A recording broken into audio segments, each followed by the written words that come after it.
Vamos a estar leyendo en el libro de Mateo, capítulo 2, verso 1 al 12, y continuar con la enseñanza que ya comenzamos hace varias semanas.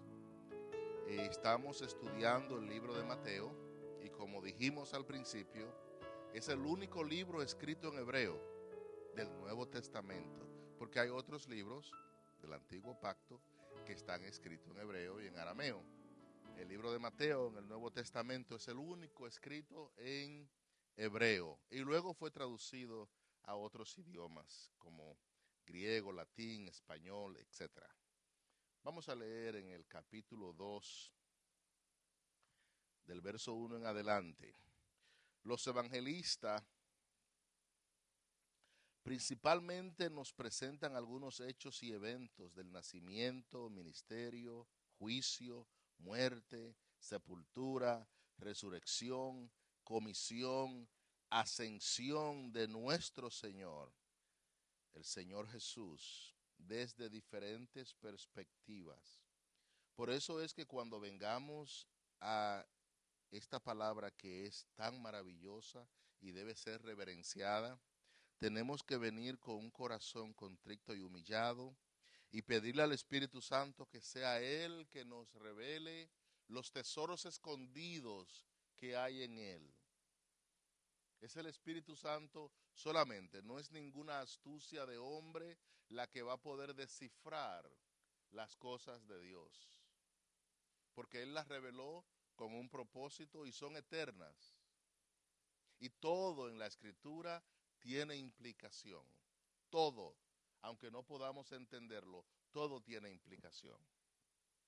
Por ejemplo, Mateo lo ve con los lentes de el Mesías, el Cristo, el Rey de los judíos, Rey de reyes, el reino de Dios. Así es que él ve lo que está escribiendo y desde esa perspectiva escribe.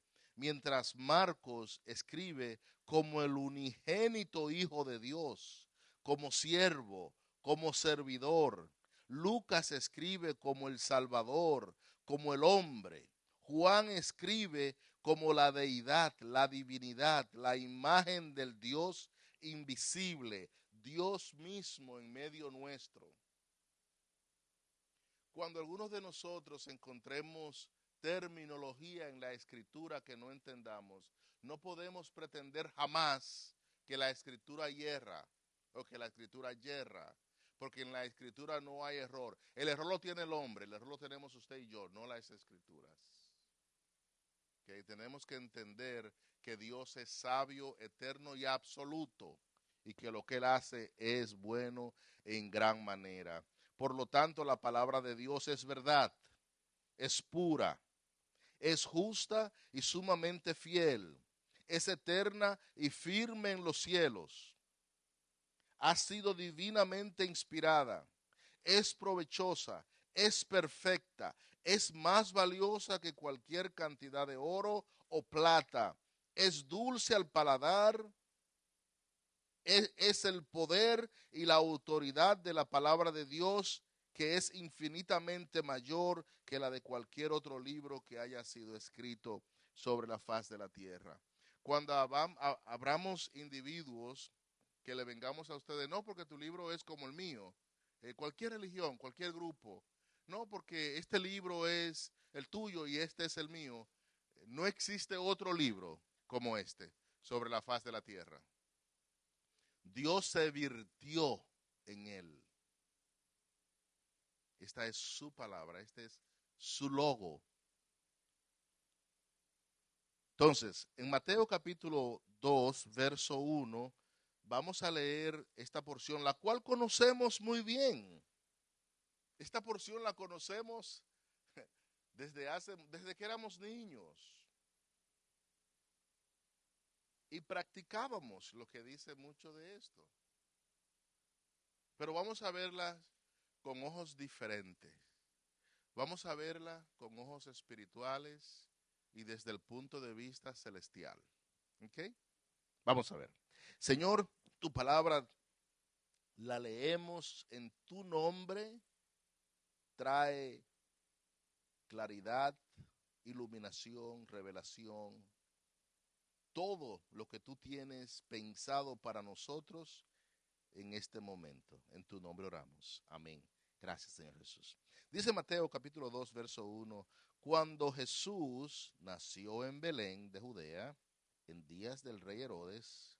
Oye, aquí me está diciendo Jesús que es el pan de vida, ¿verdad que sí? Jesús es el pan de vida porque Él dijo, yo soy el pan de vida. Y el que no come de mí no tiene vida y el que no bebe mi sangre tampoco tiene vida. Así es que Él es el pan de vida. Nace en Belén. ¿Y qué es Belén? La casa del pan. El pan nace en la casa del pan. Oye, qué paradoja que en la casa del pan ha habido hambre muchas veces. Pero ahora nace uno que provee. Y nos dice en qué tiempo nació. En el tiempo de Herodes. Herodes, qué déspota, qué hombre más malvado, que mató a su esposa y sus hijos porque ellos decidieron un día querer su reinado. Vinieron del oriente a Jerusalén unos magos, una palabra interesante, magos. Vamos a verla más adelante, porque Dios repudia la palabra magos. Lo vamos a ver. ¿Por qué magos? Diciendo, ¿dónde está el rey de los judíos que ha nacido? Tenían una misión específica, saber dónde está el rey de los judíos que ha nacido, porque su estrella hemos visto en el oriente, su estrella. Le estoy trayendo a colación algunos términos muy específicos en la lectura, como por ejemplo, pan de vida, casa de pan, magos, oriente, estrellas.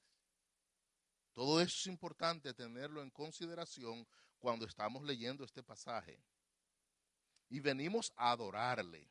Oye, unos extraños preguntando por el rey de los judíos que han venido a adorarle. Oyendo esto, el rey Herodes se turbó. Está bien que él se turbara, porque es un malvado, es un déspota. No es un hijo de Dios. Pero oye que tiene aquí de sorpresa. Y toda Jerusalén con él. ¿Era justo que Jerusalén se turbara porque le hayan dicho que el rey de los judíos ha nacido y que este grupo ha venido a adorarlo? ¿Cuál debió haber sido la reacción de los de Jerusalén, los judíos?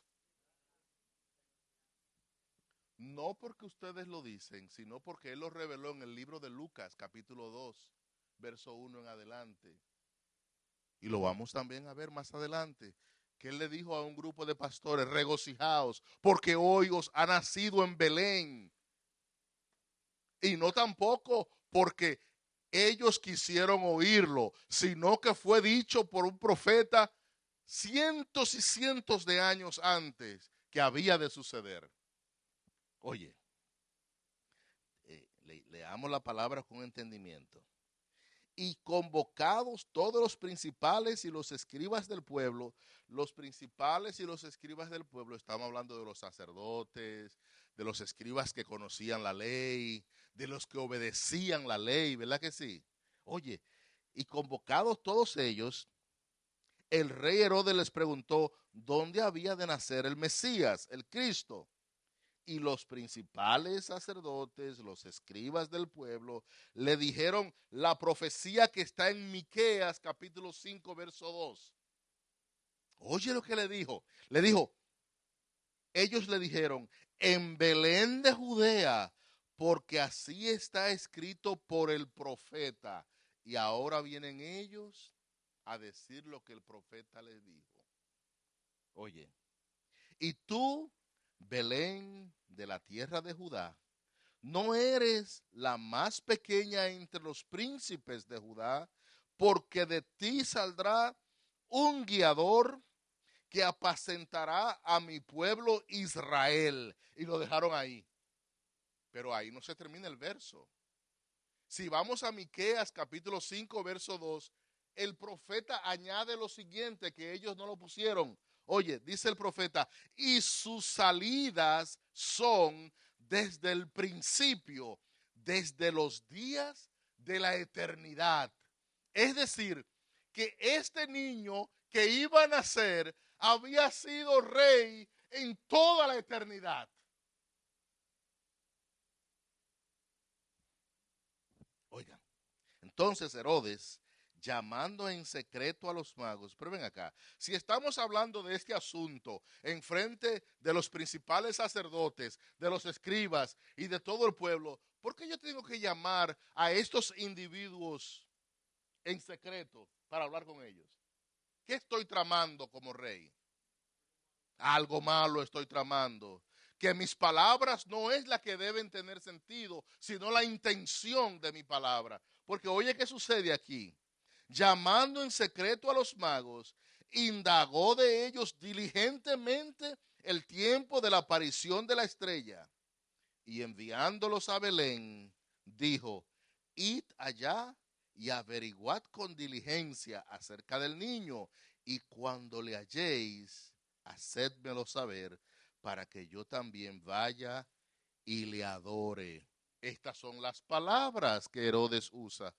Pero, ¿es esta en realidad la intención de esas palabras? Porque dice más adelante en el verso 13 y 14, dice que cuando fue engañado, él mandó a matar a todos los niños, no solamente de Belén, sino de todas las regiones aledañas. Wow, tenemos que leer con entendimiento y saber por qué el Señor nos está hablando de estas cosas. Ya casi estamos terminando para que se sienten, que yo sé que están cansados. Ellos, habiendo oído al rey, se fueron. Y he aquí la estrella que habían visto en el oriente, iba delante de ellos. ¿Quiénes de ustedes ha podido ver una estrella en los cielos? Me imagino que todos, ¿verdad que sí? ¿Ustedes han visto que una estrella camine a medida que ustedes van caminando? La estrella está fija en el cielo, señores. Por favor. La estrella está a millares de millas de años luces muchas veces. ¿Okay? Y ella, tu posición la ve, pero la estrella no está moviéndose. Tú eres que te está moviendo, pero tu perspectiva te hace ver como que si la estrella se está moviendo. Pero fíjate que ellos entraron donde Herodes y la estrella cesó. Y cuando ellos salieron de Herodes, la estrella reapareció. ¿Acaso esta es una estrella especial? ¿O es algo que no entendemos de lo que está hablando la palabra? Ok. Creo que es lo último y lo veremos más adelante. Y al ver la estrella se regocijaron con muy grande gozo. Dijeron, aquí está de nuevo, apareció en el cielo para guiarnos. Muchos de nosotros no queremos que la palabra nos guíe. Muchos de nosotros, mis hermanos. Y al entrar en la casa, vieron al niño. Oye este verso, el verso 10, no, el verso 9. Sí, pero quiero repetir el verso 9. Ellos, habiendo oído al rey, se fueron, y he aquí la estrella que habían visto en el oriente iba delante de ellos hasta que, llegando, se detuvo sobre donde estaba el niño. ¿Qué estrella es esta? Y al ver la estrella, se regocijaron con muy grande gozo. Y ahora sí, el 11. Y al entrar en la casa, tradicionalmente, ¿cómo nos presentan a estos individuos? ¿Dónde fue que entraron? A un pesebre. Oh, pero eso no es lo que dice la Biblia. Dice la Biblia que entraron a una casa. Si vemos a Esdras, capítulo 7, verso 9, nos dice que cuando él salió junto con los judíos del segundo exilio de allá de Babilonia, duró 4 meses para llegar de Babilonia a Jerusalén. Y aquí estos individuos salieron de esa región y María no iba a estar 4 meses o más en un pesebre con un niño recién nacido, porque la única forma que ella entró ahí fue porque no se halló lugar en el mesón para que el niño naciera, para que se cumpliera la escritura.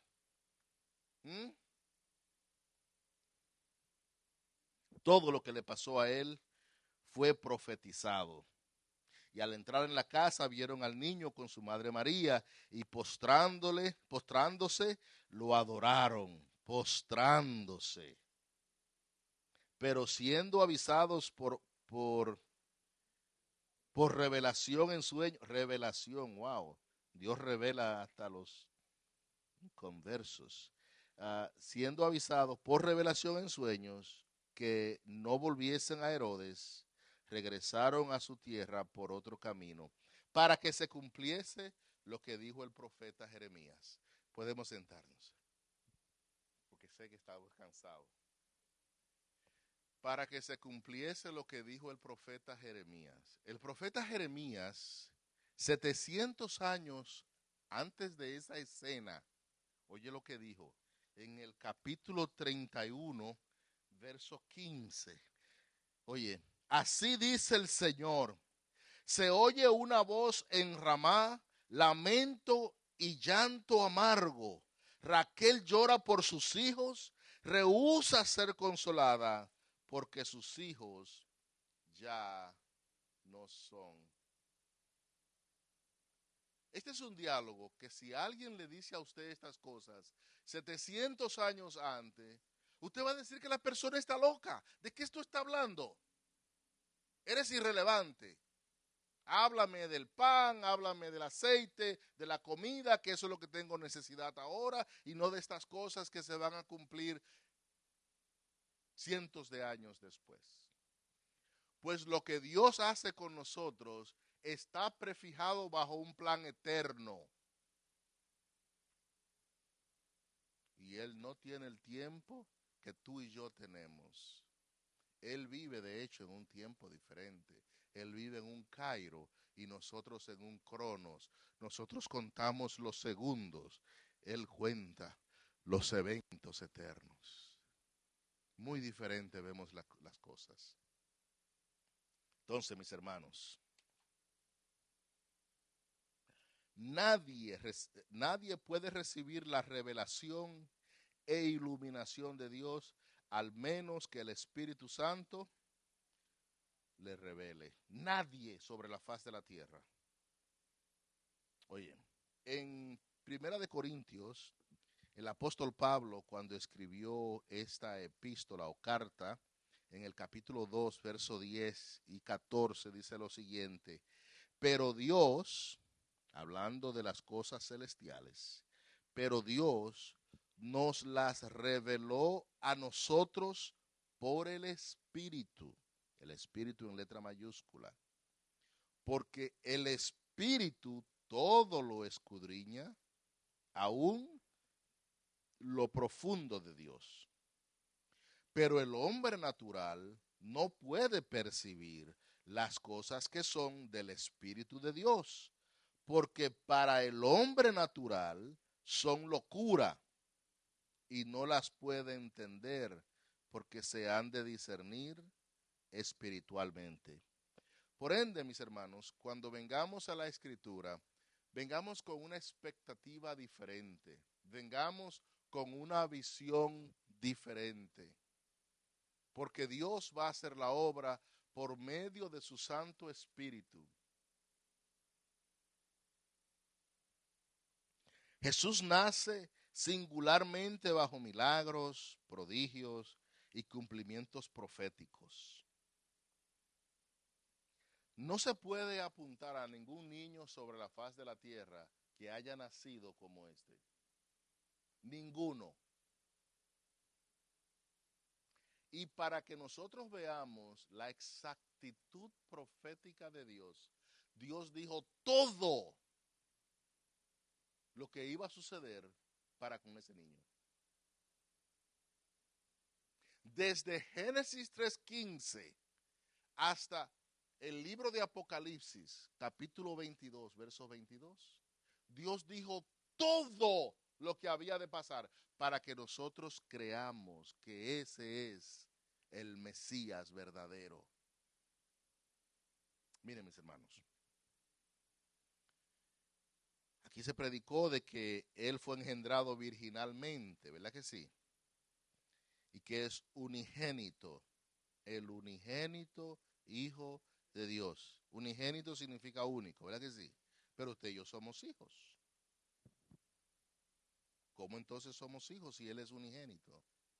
Porque dice la Escritura en el libro de Juan, capítulo 1, verso 13, que nosotros, los que hemos creído en su nombre, nos dio la potestad la potestad, el derecho de ser llamados hijos de Dios, los cuales no somos engendrados de carne, ni de sangre, ni de voluntad de varón, sino de Dios.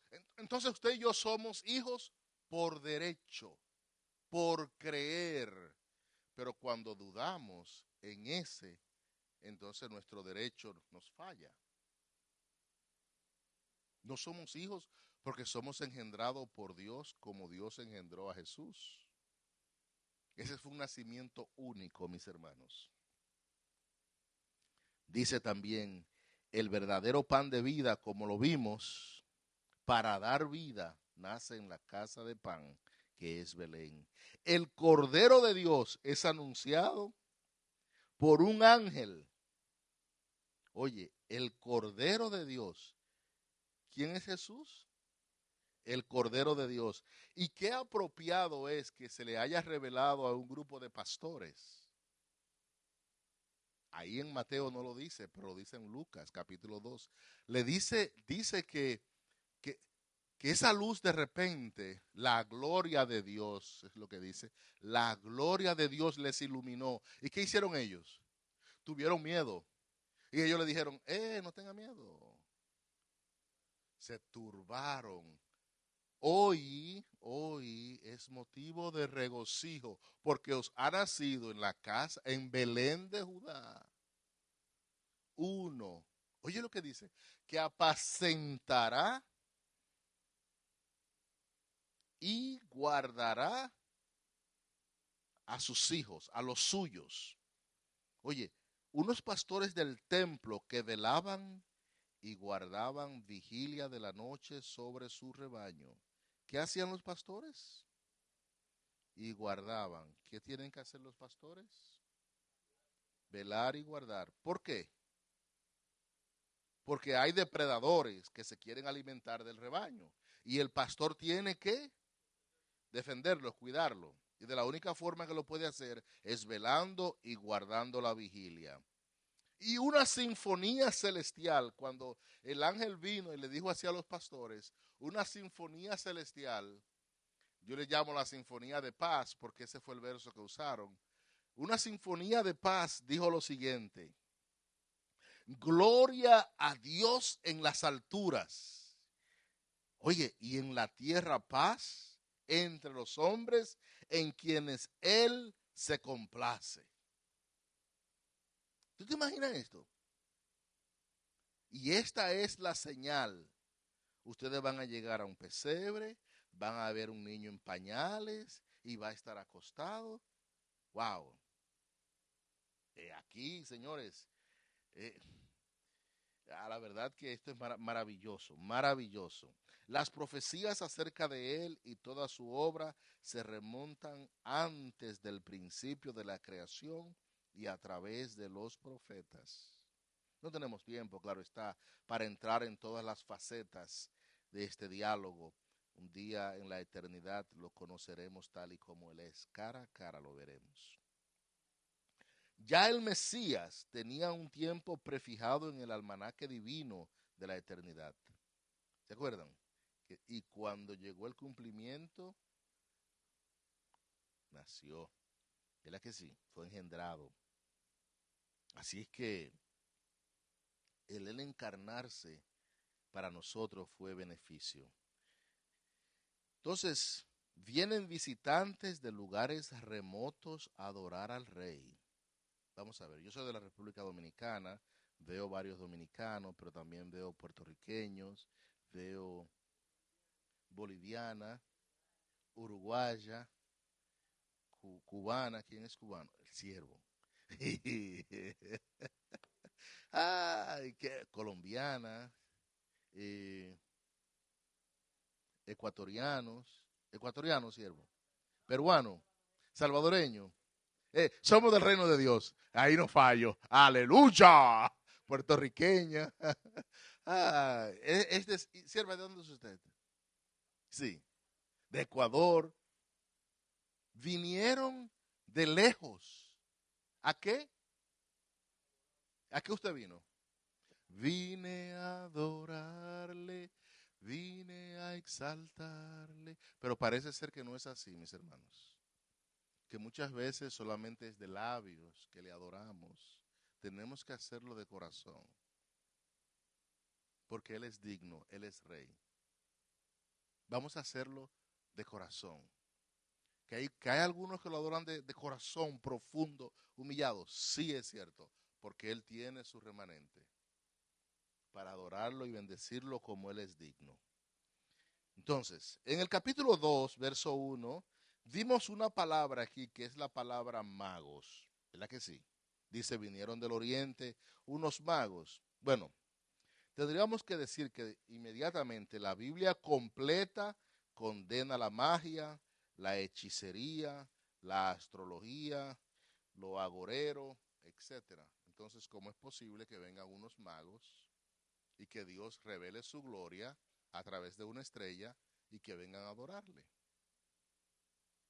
Como el libro de Mateo fue escrito en hebreo y fue escrito en el extranjero, nosotros tenemos que ver que lo que pasó aquí pasó de los medos persa, y la palabra magos en hebreo es del persa magusha, magusha, magaf, que significa sacerdotes, hombres sabios, hombre de ciencia. Pero al ser la palabra traducida al griego y al latín, se tradujo como magos, como magoi. Y esa palabra lo que significa es hechicero, agorero, etcétera. Veamos lo que dice el Señor en el libro de Deuteronomios, capítulo 18, versos del 9 al 14. Dice el Señor, no sea hallado en ti quien haga pasar a su hijo o a su hija por el fuego. Pero esto sucedía en Israel, ¿se acuerdan? Hubo una hambruna una vez en Israel, y la última que pasó algo muy desastroso fue cuando Nabucodonosor invadió por primera vez a Jerusalén, que las madres se comían sus hijos. ¡Wow! Y hacían turno. Es decir, yo tenía hijos, tú tenías hijos, y decían, vamos a comer el mío hoy, que mañana nos comemos el tuyo. Otros eran tirados en el fuego al dios Moloch. Es increíble lo que el pueblo de Dios a través de las edades ha hecho. Por eso tenemos que tener mucho cuidado cuando leemos la escritura. Que no pase por el fuego. Ni quien practique adivinación, ni agorero, ni sortílego, ni hechicero, ni encantador, ni adivino, ni mago. Ahí está la palabra mago. Ni quien consulte a los muertos, porque es abominación, y abominación significa condena y repulsión para con Jehová cualquiera que hace estas cosas, y por estas abominaciones Jehová tu Dios echa estas naciones de delante de ti.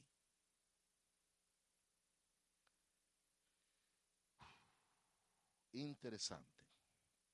Entonces, ¿cuál es la procedencia del conocimiento, revelación de estos que vinieron del oriente? ¿Cómo es que vinieron con tanta certidumbre a buscar al rey de los judíos, al Melec? Nosotros tenemos ahí arriba en el templo el nombre Melec. ¿Se acuerdan? M-E-L-K, Melec. Es el rey eterno. Ese es Jesús, Melec. El rey de reyes. Ese es Melec, ese es Jesús, ese es nuestro Mesías, ese es nuestro Cristo. Oigan, ¿fueron ellos oriundos meramente babilonios, caldeos, medos, persas, o una mezcla hebrea con estos? Oye, es una pregunta bastante larga. Yo les invito a que nos remontemos cuando Nabucodonosor invadió a Jerusalén en el año 605 antes de Cristo. En ese año vino este rey, invadió la parte sur de Palestina o de Israel. Es que había también un reino llamado Israel, y llamarlo Israel es, no quiero traer confusión con el reino del norte, que estaba compuesto por 10 tribus, y el reino del sur, que estaba compuesto por 2 tribus, la tribu de Judá y la tribu de Benjamín. Las 10 tribus, el reino del norte, había caído presa a los asirios hacía 150 años antes de este momento. Y Dios le había advertido al pueblo que esto iba a pasar. Y aquí sitió Nabucodonosor a este reino, al reino del sur. Y utilizó una táctica de por un año nadie podía entrar ni salir. Quien entraba y salía era muerto. ¿Y qué hicieron ellos ahí dentro? Murieron de hambre, se desesperaron. En vez de buscar el rostro de Dios, confiaron en sus propias fuerzas. Y hasta que no pudieron más, y Nabucodonosor hizo camino a través de las paredes de Jerusalén.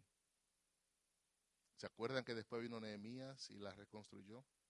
Bueno, hizo huecos a través de las paredes, se infiltró y acabó con todo esto. Esto fue en el 605 antes de Cristo.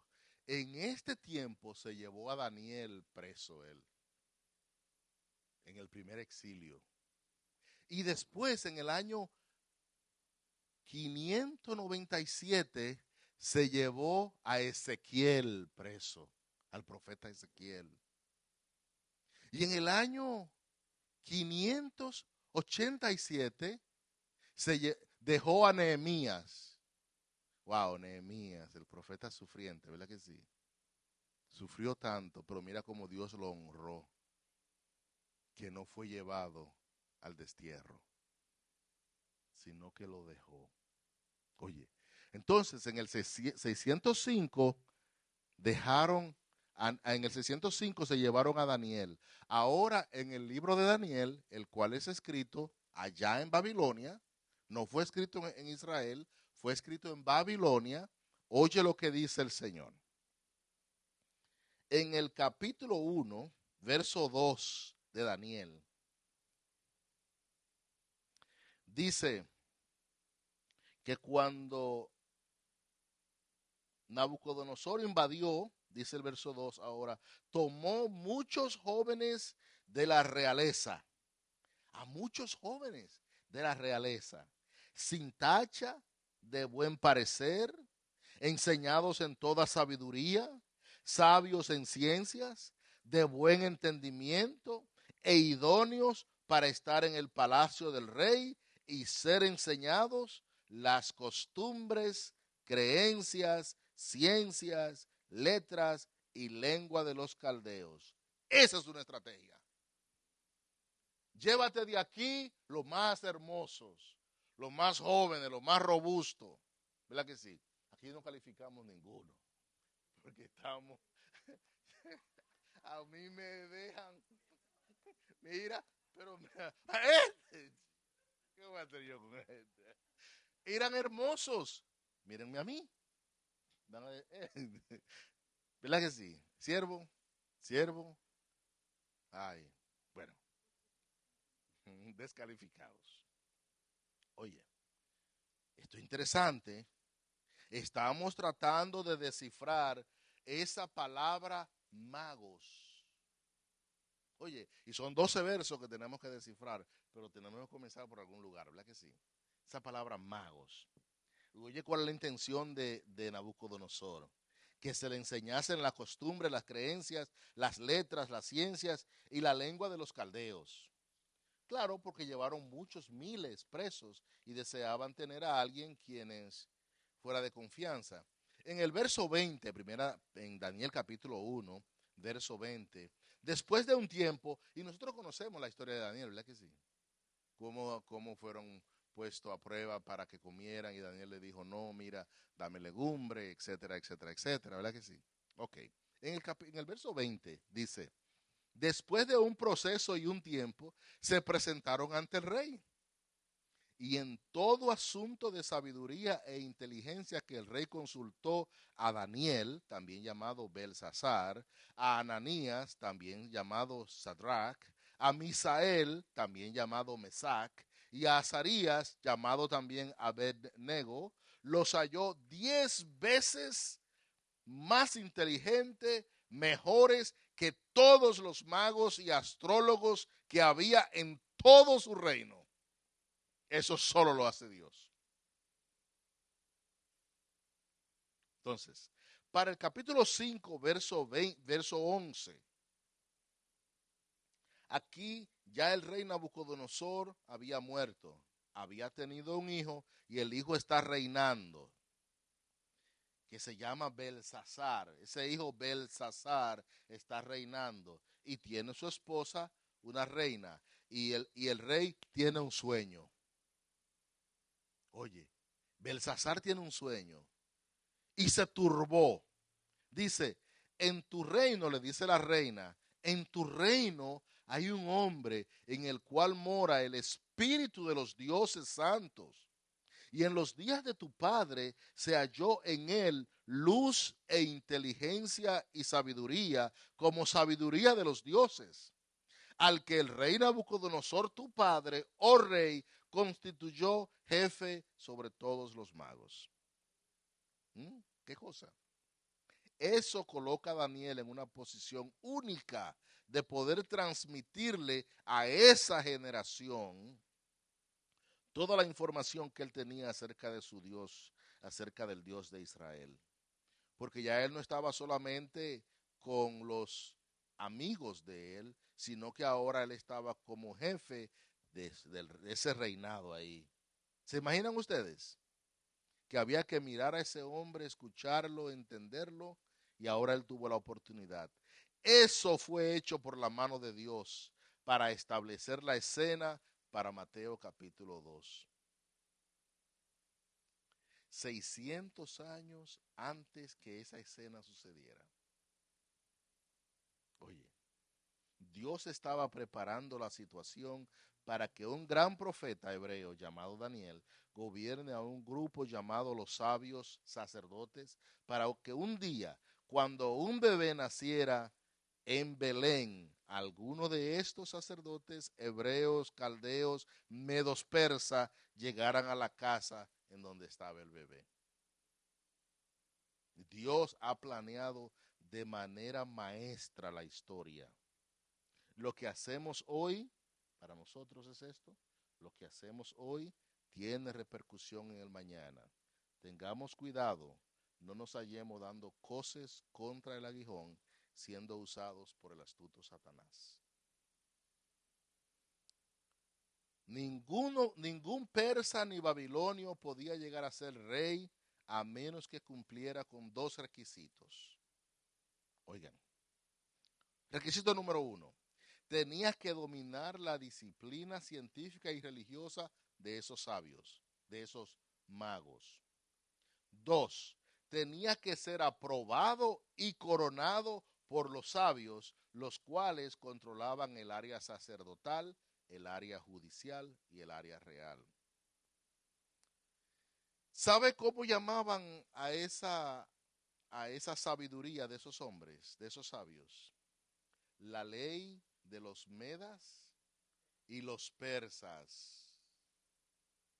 ¿Y cómo era esa ley de los medas y los persas? Inquebrantable. En Esther capítulo 1, verso 9 y en Daniel capítulo 6 vemos las admoniciones que le hacen. Hey, cuidado, porque esa es una ley de los medos y los persas. Y aquel que la rompía era muerto. Y si había un rey, lo destituían. Cuando el rey firmaba, ¡pum!, esa era una ley inquebrantable. En Hechos, capítulo 7, verso 22, habla acerca de que Moisés fue criado en toda la sabiduría de los judíos, de los egipcios. Están escuchando, muy bien. En toda la sabiduría de los egipcios. Eso era lo mismo a quien era criado allá en el este. La ley de los medos y los persas. Leyes inquebrantables. Por eso fue que cuando Moisés mató al egipcio, inmediatamente fue buscado ¿para qué? Para matarlo, porque había una ley en Egipto que aquel que mataba a uno de su pueblo también tenía que ser puesto. Entonces, cuidadosamente aquí tenemos que leer. Jesús vino, entendamos esto, primeramente al judío, no nos confundamos. Él vino primeramente al judío, pero también al gentil.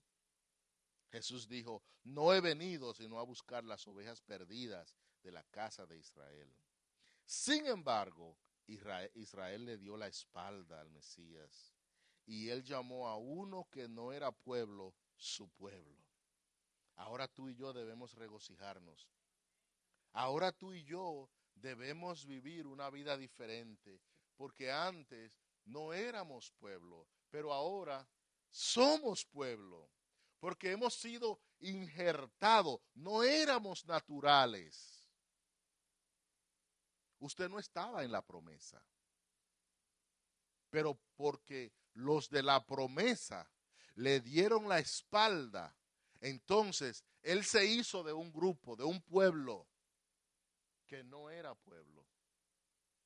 Con más razón nosotros adorarle, bendecirle, buscarle, obedecerle, agradecerle, someternos a él, pedirle que nos revele su voluntad y obedecerla. Hermano, dice la Biblia que si no lo alabamos, ¿quién lo van a alabar? Miren esto. Las rocas mismas, ¿verdad que sí? Porque lo dice la Biblia, no porque lo diga usted. Y cuando el rey nació, el pueblo de Israel fue a alabarlo. Al contrario, ¿qué pasó? Se turbaron, tuvieron miedo. Pero mire cómo hace Dios. Mire cómo actúa Dios, miren. Su pueblo no lo iba a alabar. Entonces Dios se iba a asegurar de que alguien lo iba a alabar. ¿Eh? Se aseguró que uno que no era pueblo lo adorara. Aunque viniera de lejos, como usted y yo. Hoy día es claro que el pueblo que él vino a rescatar, aquel pueblo que estuvo con él en el desierto por 40 años, todavía el día de hoy la mayoría de ellos lo rechazan. Pero a ti y a mí nos ha elegido para que vengamos desde lejos a adorarlo y bendecirlo. Muchos hemos tenido la bendición de adorarlo desde nuestros países, pero otros hemos venido desde lejos a conocerlo aquí, a esta tierra. Qué bueno es nuestro Dios. Lo triste es que el pueblo que debería haber sabido esto no lo vio, y los que no debieron haber sabido lo vieron. Miren, en Miqueas capítulo 2, verso 5, leímos de que ¿dónde iba a nacer él? En Belén de Judea. En Daniel capítulo 9, versos 23 y 24. 24 al 26. Oye, sucede algo maravilloso. Mientras la hermana lo busca, allá lo tiene acá, qué bueno. Sabemos que el profeta Daniel fue muy amado por Dios. ¿Verdad que sí? Fue, hermanos, muy amado por Dios. Cuando el ángel lo saludaba, le decía, bien favorecido, amado por Dios. Dios te ha contestado lo que tú pediste. Tan pronto tú lo pediste, Él te lo contestó. Pero muchas veces tenemos oposiciones. Y Él dice que al ángel se le opuso un principado y no pudo bajar a traerle el mensaje a Daniel a tiempo. Hasta que le dijo, oye, ya tú y yo no tenemos nada que hacer. Yo te voy a decir a ti la palabra clave, que el Señor te reprenda. Muchos de nosotros queremos entretener al enemigo y no podemos entretenerlo. Tenemos que decirle, como le dijo el ángel, que el Señor te reprenda. Mire, mis hermanos, en esa generación que no regresó a Jerusalén, y sabemos que tenemos a Daniel capítulo 9 versos 24 al 26, pero quiero poner la perspectiva correcta antes de leer ese verso. Esa generación hebreo-babilónica murió, y todos los que estaban ahí.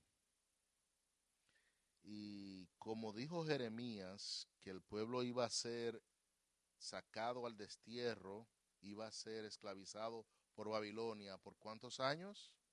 70 años, oye, pero que a los 70 años, ¿qué iba a pasar? Que iban a retornar. Okay. Tengamos en mente el retorno del pueblo de allá de Babilonia.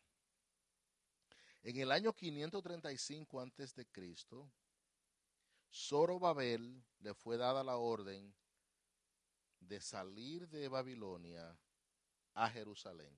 El cumplimiento, 535 menos 605, ¿cuántos son? 70 años exactamente. Es decir, se cumplió la palabra. Que Zorobabel salió a los 70 años a reconstruir el templo. Muy bien. Es una señal. Porque ahora, Daniel capítulo 9, versos 24, dice que 70 semanas están determinadas sobre tu pueblo y sobre tu santa ciudad para terminar la prevaricación y poner fin al pecado y expiar la iniquidad, para traer la justicia perdurable y sellar la visión y la profecía y ungir al santo de los santos. 25. Sabe pues y entiende, que vemos mucho que no entendemos, que desde la salida de la orden para restaurar y edificar a Jerusalén hasta el Mesías príncipe habrá 7 semanas y 72 semanas se volverá a edificar la plaza y el muro y en tiempos antiguos. 26. Y después de las 72 semanas se quitará la vida al Mesías. El Señor le dijo cuándo el Mesías iba a nacer y cuándo el Mesías iba a morir. ¿A quién se lo dijo? A Daniel, por medio del ángel. El ángel vino y le dijo, esto va a suceder, que cuando se cumplan los 70 años de esclavitud, hay uno que va a salir a reconstruir a Jerusalén. Y desde ese momento tú vas a contar 70 semanas, que son 490 años. ¿Y qué se esperaba a los 490 años? Que el Mesías naciera.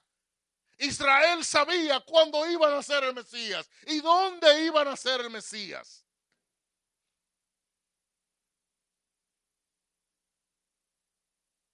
¡Wow!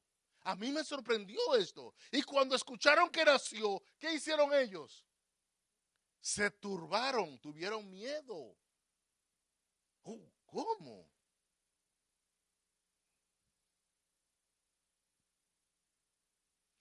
Y esto no es porque lo estamos imaginando. Oye lo que dijo él de Ciro, rey, en ese tiempo. Oye qué dijo él de Ciro en Isaías, en el capítulo 44, verso 28. Dijo, y Ciro es un gentil. Ciro es uno que no es del reino. Y oye lo que dijo el Señor. Es mi pastor y cumplirá todo lo que yo quiero. ¡Wow! Cuando Ciro escuchó esas palabras, se compungió y tuvo que dejar ir al pueblo de Dios a que se cumpliera la profecía. No porque Ciro quiso, sino porque el Espíritu de Dios así lo ordenó. Yo no sé si está disfrutando usted, pero entonces, esa estrella que llevaba a los sabios, porque si vamos a la versión en inglés, dice sabios, ¿verdad que sí? Wise men. Y hay otras versiones en español que también han adoptado la correcta traducción de sabios. Pero todavía la versión que nosotros usualmente usamos, la Reina Valera del 1960, utiliza la palabra magos.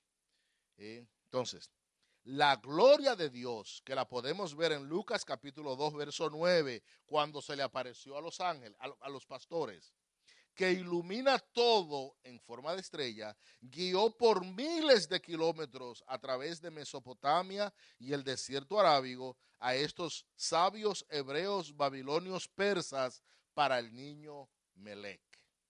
Dios no desea que ninguno perezca, sino que todos procedamos al arrepentimiento y recibamos salvación. Su gracia, por medio de su palabra, alcanzó a este grupo.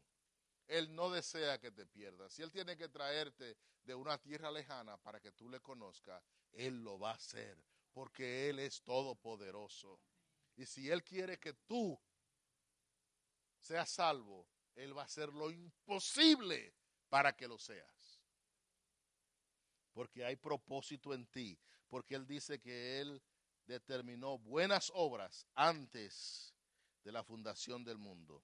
Esos sabios duraron meses, como dijimos anteriormente. Por lo tanto, no encontraron a Jesús en un pesebre, sino como dice la Escritura, que entraron a la casa y allí adoraron. ¿Por qué los israelitas no podían ver esa estrella o esa luz que ilumina el mundo? Dice la Escritura, por la dureza y engrosamiento de sus corazones. Estaban ciegos. Asimismo, como los discípulos que iban de camino a Emaús. ¿Nos acordamos? ¿Quiénes iban junto a ellos? Jesús mismo. Y no solamente iba caminando con ellos, sino que iba hablando con ellos. Y ellos dijeron, wow, ¿acaso nuestro corazón no saltó de alegría cuando nos abría las escrituras y nos explicaba? ¿Qué pasó? No lo podían mirar y conocer. Eran discípulos de él, mis hermanos. Discípulos de Jesús que perdieron la gracia cuando ese domingo que las mujeres fueron a la casa de Pedro y tocaron y le dijeron, el maestro ha resucitado. Y no lo creyeron. No lo creyeron. Y ya como en eso de la media tarde comenzaron a irse porque tenían que ir lejos. Y como ese camino era lejos, no querían caminar en medio de la noche y decidieron irse temprano. E iban discutiendo y hablando y refunfuñando mira, verdaderamente creíamos que él era... y Jesús se le aparece al lado y le dice, ¿qué conversación es? ¿De qué están hablando ustedes? Como quien dice, tardos de entendimiento. ¿Acaso no era necesario que se cumpliera todo esto como está escrito del Mesías? Y abriendo las escrituras, les habló desde los profetas, etcétera. La gloria de Dios sea revelada a nuestras vidas. ¿A qué vinieron los sabios? ¿Se acuerdan a qué vinieron esos sabios, esos magos? A adorar al rey. ¿Y usted a qué viene?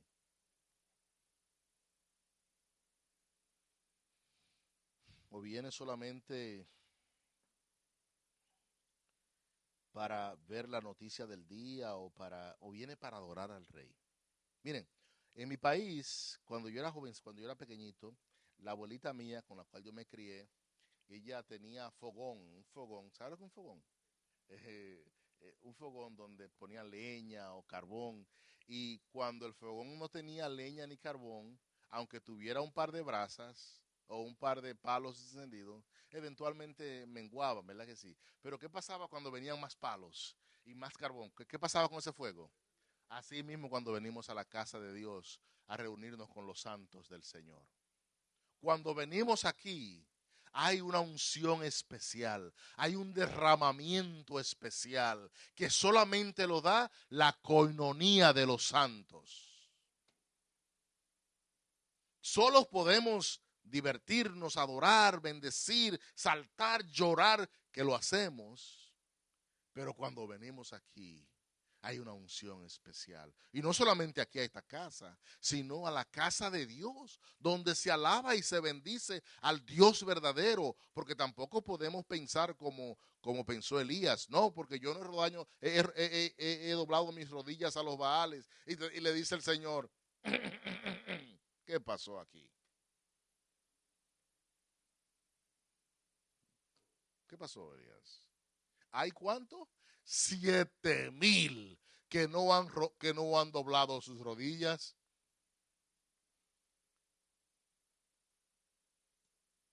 ¿Cuánto? 7,000, 70,000, 7,000 que no han doblado sus rodillas. Entonces no nos creamos la gran cosa, mis hermanos. Andemos humillados delante de la poderosa mano de Dios para que alcancemos misericordia y socorro en el tiempo oportuno, no en el tiempo suyo.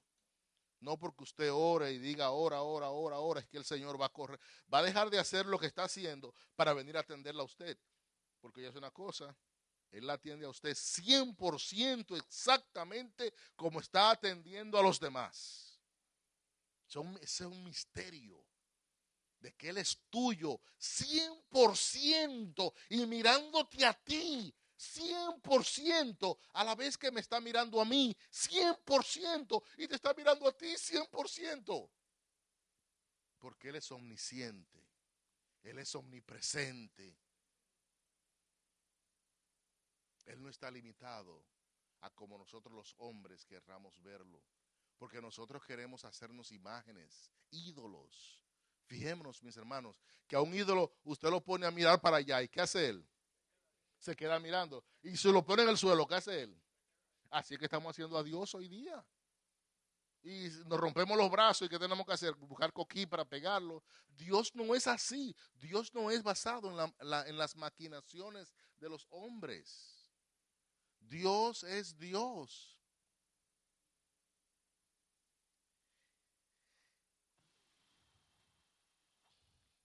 Ellos conocían la profecía, mis hermanos.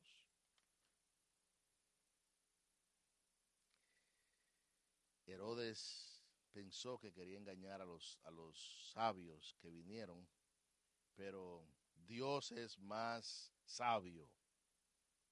Y le dijo en sueño, le reveló a esos que no volvieran, no se atrevan, porque este hombre loco, este hombre loco, ¿sabe lo que va a hacer ese hombre? Que si ustedes van a ir, lo van a matar a ustedes y también a los niños. ¿Bien? No vayan por ahí. Y lo que hicieron ellos, obedecieron y se fueron por otro camino. Entonces hicieron que se cumpliera la profecía de Jeremías. Sí, para que ustedes vean, mis hermanos, que todo obra para bien para los que aman a Dios. Todo. Cuando ellos vinieron, le regalaron, se postraron y lo adoraron y le ofrecieron oro, incienso y mirra. Son regalos proféticos, ¿verdad que sí? Regalos proféticos que también está en la escritura.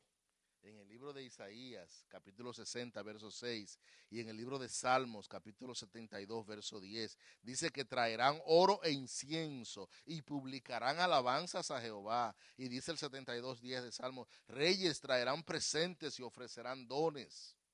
No hay coincidencia, mis hermanos, ¿ok? No hay coincidencia. El oro, representando su naturaleza real, tenía que vivir puro y más valioso que el oro fino ante Dios. Era un regalo conferido a los reyes. El incienso, que representa su naturaleza divina, empleado en el culto sacerdotal, tenía él que ser la ofrenda y el ofrendante, y ser olor grato a Dios. Mirra, un compuesto embalsamador para los muertos, representando la copa que había de beber. ¿Se acuerdan cuando estaba esa copa delante de él? Sudó gotas de sangre. Es más, aquí podemos ver la humanidad de Jesús cuando él oró 3 veces. Padre, si es posible que pase de mí esta copa. Era una copa amarga de mirra, con tus pecados y los míos. Oye, esa copa amarga que él había de beber, su sufrimiento, su sacrificio y muerte amarga de Jesús el hombre. Está escrito en el libro de Efesios, en la epístola a los Efesios, capítulo 2, verso 4, porque Él es nuestra paz, que de ambos pueblos hizo uno, derribando la pared que nos era contraria. Mis hermanos,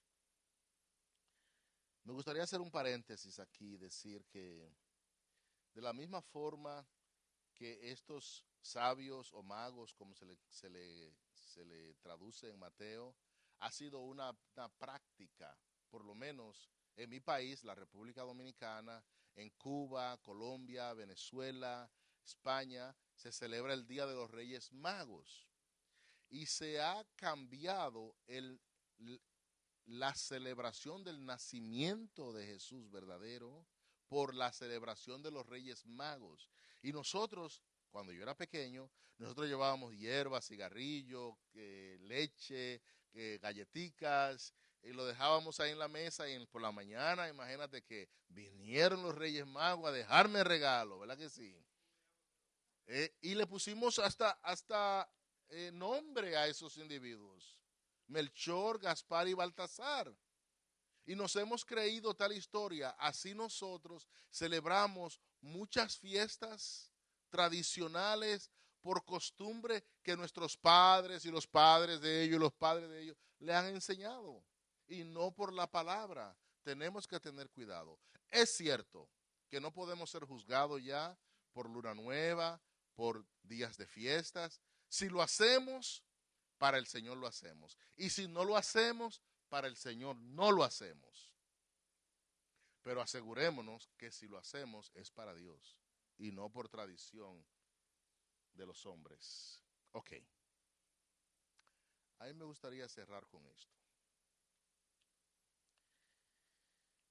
Hubo un gran predicador llamado Shadrach, Mesach, Lockbridge, que compiló, al igual que otros, que compiló una lista muy linda, y me gustaría que nos pongamos de pie para yo leer esta lista de ese individuo, el Mesías. Oigan, este individuo, y me dicen si lo conocen. Él es el rey de la creación, visible e invisible. Él es el rey de los judíos.